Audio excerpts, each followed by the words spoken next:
So what, pray tell, is more prog rock than Taylor Swift?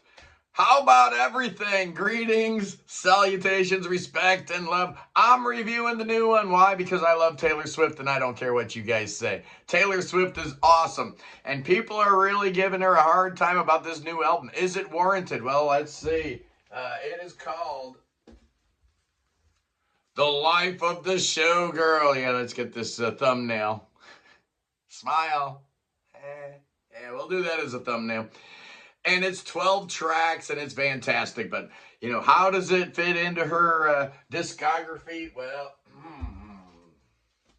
let's take a look at her discography, shall we? Her first album came out in 06. It's the only album she's ever dropped that did not hit #1. It hit #5, so not a bad way to start your career. Very country. Look how young she looks there. Oh, yeah. Little Taylor, little baby Taylor. She was like, what, 16 years old, something like that. Second album, Fearless, great record, real good songs. Her songwriting definitely took a notch up on this record. Her first #1, and she's stayed at #1 ever since. This one came out in 08. Ooh, hi, Roxy. And then her third album came out in 2010, Speak Now. This is where you started feeling she was breaking away from the vice hold of country music a little bit here. But then, oh yeah, 2012 Dreams Come True. She clicks up with Shellback, Max Martin, Jack Antonoff. Comes up with this masterpiece, Red. Oh yeah. The tenuous connection to prog rock that Taylor Swift has is that she's got the longest #1 hit song in the history of the Billboard charts at over 10 minutes. It's All Too Well. Off Taylor's version of that. And then she followed that up with 1989. This is the album that just broke her into the stratosphere. This one came out in 2014. And then her last album with Scooter Braun on the Big Machine, Reputation. This one came out in 2017. And then she broke free. She broke free and did her own thing. There were lawsuits, and she had to re-record her early albums. Lover came out in 2019. The reissued version of Cruel Summer, big hit last summer. And then the 2 lockdown albums, Folklore, not to be confused with Big Train's Folklore. And Evermore, which was even better. Then she came up with Midnights back in 2022, an album I really enjoyed. And then it got a little weird with 2024's The Tortured Poet Department. The release was a little bit weird. You know, they came out with the album, then a couple days later, they came out with like an extended version with all the songs that you really wanted to hear, but you didn't get when you bought them the first time. And I guess she timed that perfectly so Charlie XCX couldn't hit #1. More on her later. And then, you know, she does the big Eras tour.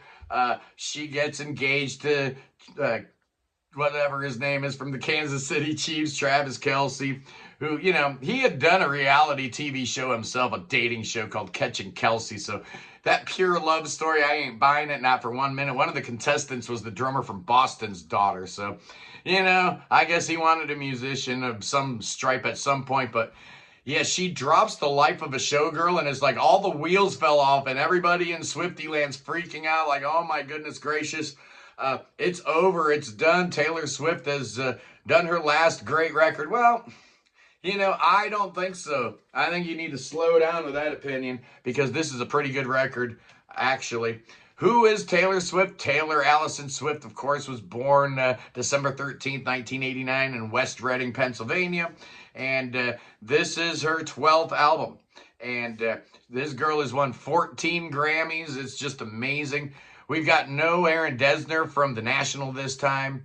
No Jack Antonoff. So it is all Max Martin and Shellback. So this is kind of a stripped down version of a Taylor Swift record. Came out October 3rd on Republic. And, you know, she's so oversaturated right now that it's really hard to get an actual objective view about her and her music. But I'm going to try to do it, man, because I'm a prog rock guy and I have no connection to, you know, all the other little things that make Taylor Swift Taylor Swift. I just listen to the music and I call it like I see it. The first single is the first song of the album called The Fate of Ophelia. Of course, it calls back to the Hamlet character from Shakespeare.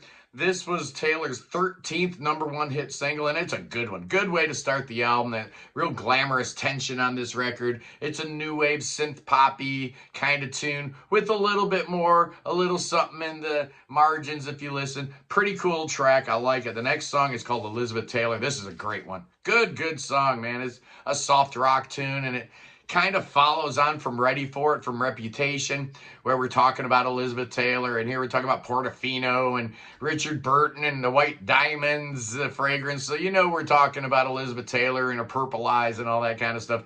I don't know what it has to do with anything, but it's cool. I really like it. It's very catchy. Next up is Opal Light, which is a little bit of a softer touch, but still a real nice, glimmering song about you know, Taylor's love for Travis and her love for opals. And I guess opals are a symbol of hope and all that stuff. It's a nice synth pop song that I enjoy, but it's not great. But the next one's great, man. The next couple songs are just great. Father Figure. I love this track. It is weird hearing Taylor Swift talking about, you know, the package size somebody's got and using the D word, but that's cool. She's all grown up now. I guess she can say whatever she wants to say. George Michael gets a songwriting credit here, which is funny because this song sounds nothing like his Father Figure, actually.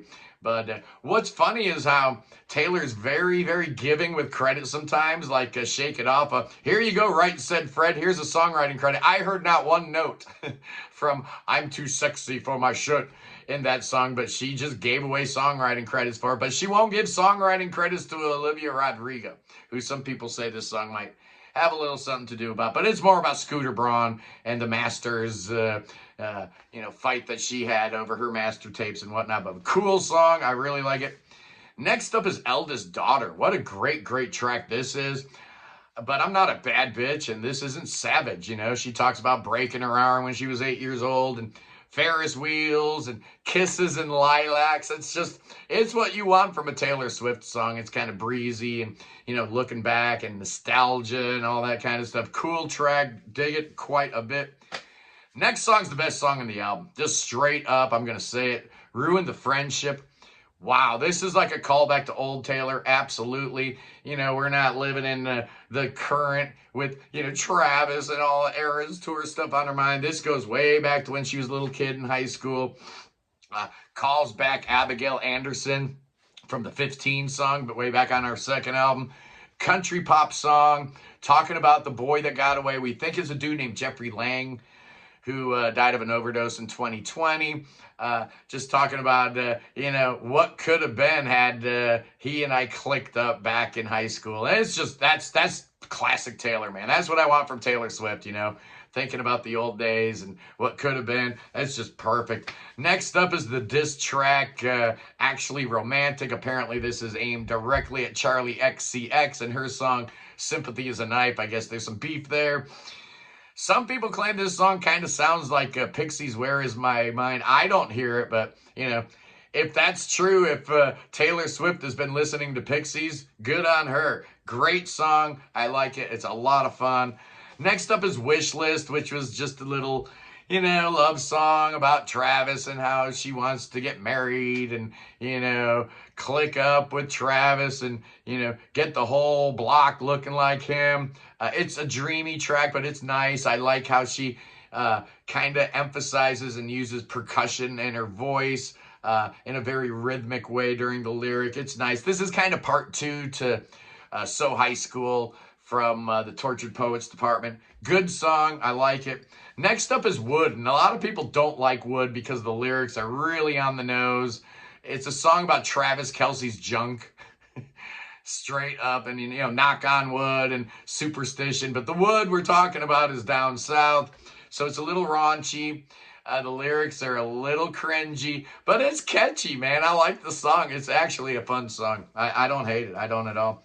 Next up is the darkest song on the album. It's called Canceled, and I guess this is Taylor backing Blake Lively, but I bet she wished she had a do-over on this one, because I guess Blake and Taylor ain't seeing eye to eye these days, but this is a little song supporting her and her troubles, all her beef that she's got going on. Next up is Honey. Starts out with some soft piano chords, kind of a soft rock song. When anyone called me sweetheart, it was passive aggressive at the bar. You get the idea. It's a pleasant song that doesn't really go anywhere, but typical Taylor, just talking about, how misunderstood she is. But that leaves you with the classic epic, man. The title track featuring Sabrina Carpenter.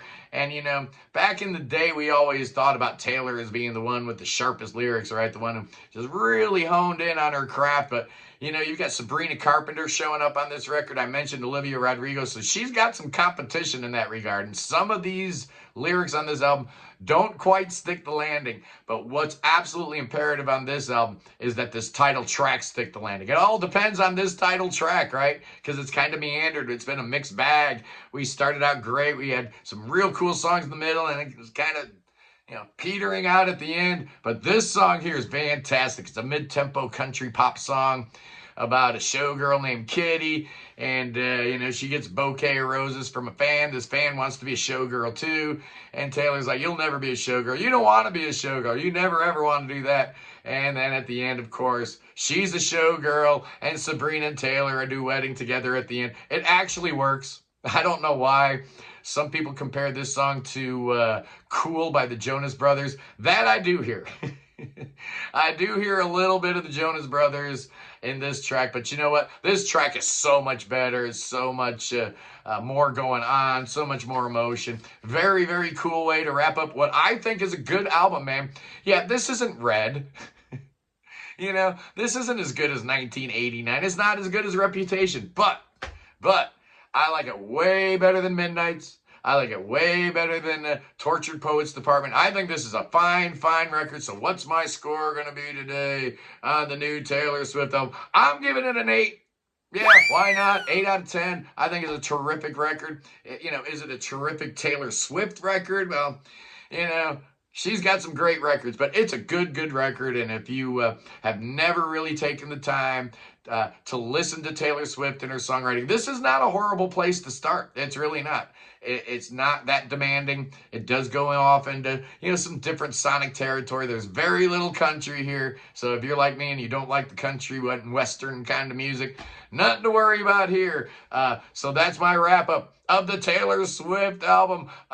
What's it called? I can't even remember. The Life of a Showgirl. I'm an idiot. Let's do that again. The Life of the Showgirl. I'm not going to edit it, so what's the point? I love Taylor. I love this album. I love you guys. Free Tibet.